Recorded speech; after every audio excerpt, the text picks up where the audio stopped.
चंद्रपूर राजुरा मार्गे तेलंगणाला जोडणारा वर्धा नदीवरील पूल हा पूर्णतः पाण्याखाली आहे। वर्धा नदीने पात्र सोडलं, त्यामुळे रात्रीपासून हा मार्ग बंद देखील करण्यात आलेला आहे।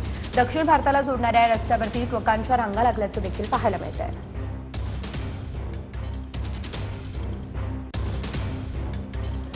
पुढे आणखी एक महत्त्वाची बातमी ती म्हणजे नंदुरबार जिल्ह्यातील काही भागात मुसळधार पाऊस सुरू झालेला आहे। पावसामुळे रंगावली नदीला पूर आला असल्याचं देखील पाहायला मिळतंय।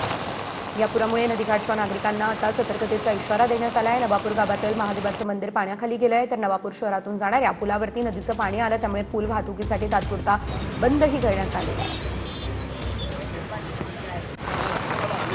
तर पुण्याच्या शिरूरमध्ये आता बंधाऱ्याच्या मध्यभागी उभे राहून दुचाकी धुण्याचा धक्कादायक प्रकार समोर आलेला आहे। पाण्याचा वेग आणि अरुंद रस्ता लक्षात घेता दुर्घटना होण्याची भीती व्यक्त केली जाते।